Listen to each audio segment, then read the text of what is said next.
महाराष्ट्र के deputy chief minister Devendra Fadnavis ने आज मुशीराबाद असेंबली हलके में बीजेपी उम्मीदवार के हक में रोड शो से खिताब किया। इस मौके पर खिताब करते हुए देवेंद्र फडणवीस ने कहा कि चंद्रशेखर राव हुकूमत की कारकर्दगी की सिर्फ तशहीर ही है, यहाँ बीआरएस के दौर में कोई तरक्की नहीं हुई। उन्होंने कहा कि डबल बेडरूम के मकान देने का वादा 10 साल बाद भी पूरा नहीं हुआ।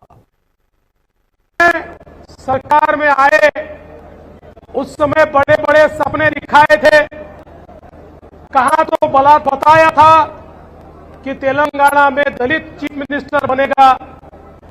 चीफ मिनिस्टर तो छोड़ दीजिए, लेकिन दलितों के लिए जो योजनाएं हैं उन योजनाओं में जितना भ्रष्टाचार तेलंगाना के अंदर हुआ, मैं नहीं मानता कि देश के किसी और राज्य में हुआ होगा।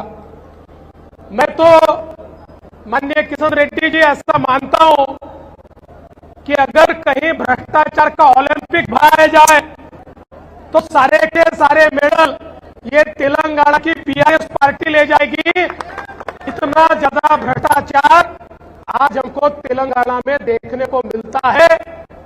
तेलंगाना को लूटने का काम बीआरएस ने किया है, लूटने का काम, और केवल परिवार का राज यहां पर चल रहा है। मैं आपको याद दिलाना चाहता हूं, जिस समय महाराष्ट्र में मैं मुख्यमंत्री था, केसीआर जी मेरे पास आए, उन्होंने मुझे कहा तेलंगाना के लिए पानी चाहिए, अगर महाराष्ट्र अनुमति दे तो तेलंगाना सुजलाम सुफलाम होगा, तेलंगाना के किसानों को पानी मिलेगा। 25 सालों से जंग चलती थी, कांग्रेस की